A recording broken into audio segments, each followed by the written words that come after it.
Using the notes that live in the upper structure of chords in your lines can add more complexity and color to your playing, all the while instantly doubling your jazz vocabulary.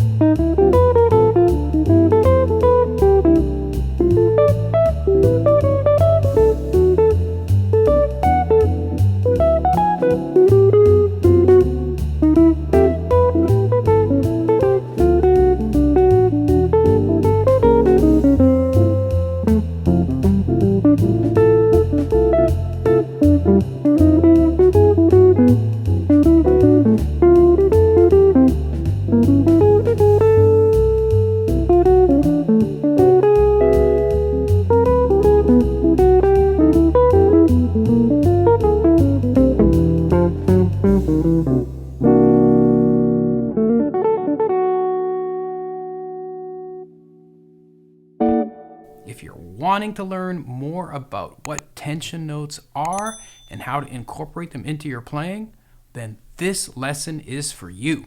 If what I played at the beginning felt out for you, I get it.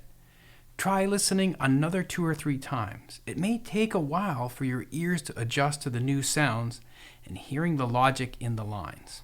Now, admittedly, I wouldn't use upper tensions to that extreme normally, although it was a cool sound, I thought. The upper structures that we'll be dealing with are the notes that we call tension notes. They live past the 7th of the chord.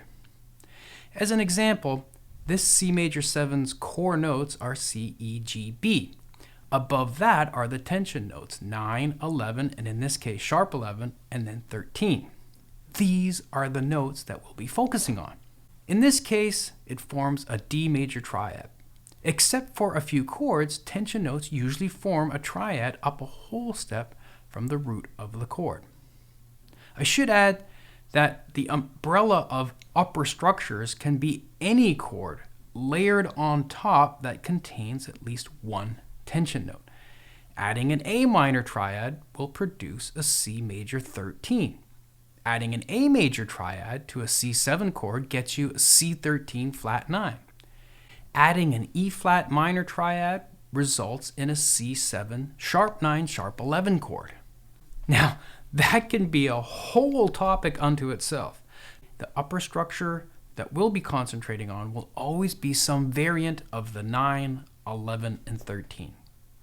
The best way to start is to treat them as if they're regular chord tones. Start with approaching them chromatically. Let's start by including the root 3, 5, 7 as well.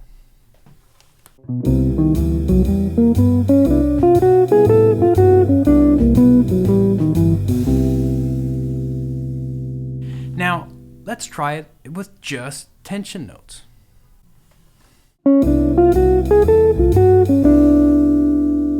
Did that feel less grounded to you?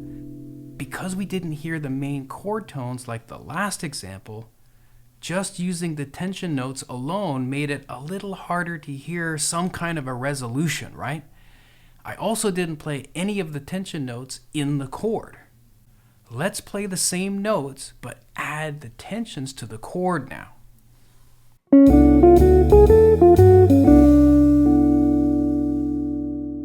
So the more the tension notes are in the chord, the more it will support using those notes as target notes in your lines. And when we do use them, try to include roots, thirds, and fifths as much as you can as well as target notes. Use them as target notes as much as you can. Unless someone's playing big, dense chords for you all the time, your lines might sound less, well, stable, I guess would be the right word. Let's take a 1-6-2-5 chord progression, and we'll target those tension notes, but just a little more strategically this time. In the first measure, we'll be targeting the third, then the sharp 11 of a C major 7. How will we deal with this large leap of a ninth? We'll have to wait and see. Next, we'll target the sharp 9 and the flat 9 of an A7. Can we make that work? We'll see in a bit. Then we target the 5th and the 9th of a D minor 7. Again, a little bit of a leap, right?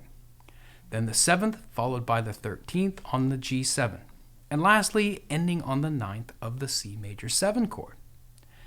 Notice that I include the 9th in the chord to give our note choice some extra support. Are you dying to see how this is going to work out? I know I am.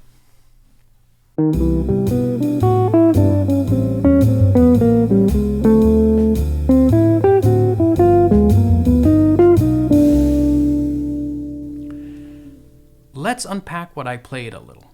I kept all of our target notes intact.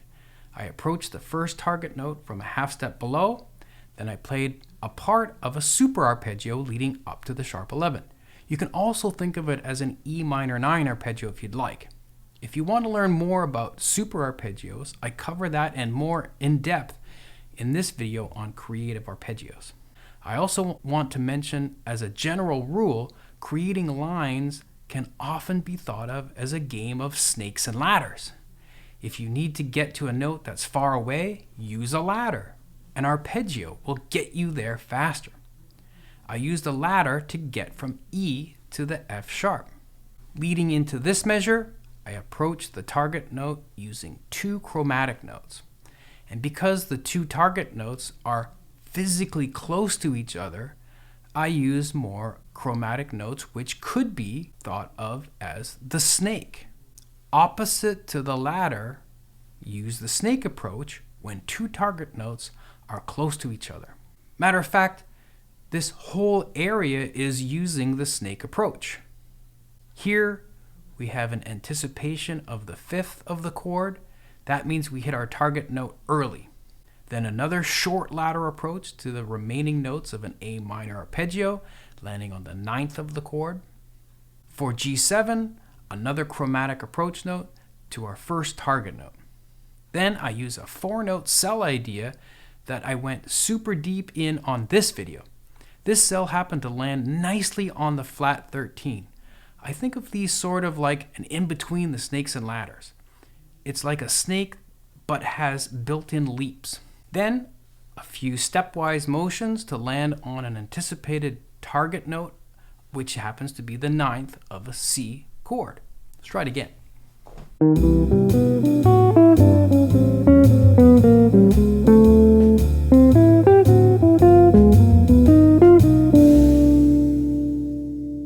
I truly want you to flourish as a jazz musician and improvise with confidence. If you want to dig deeper into using upper structure tension notes and put them into your playing and double your jazz vocabulary, but you need a little help, well, I got you. I created this really cool, awesome lesson for you. This PDF lesson will show you different structures available for all chord types. Then I get you to create your own lines on a chord progression with target notes that I provide for you. You can find the link to the PDF in the video description. And if you dug this lesson, you'll love this video that gets into creative arpeggios. Ladders, remember. Click on this video and I'll see you there.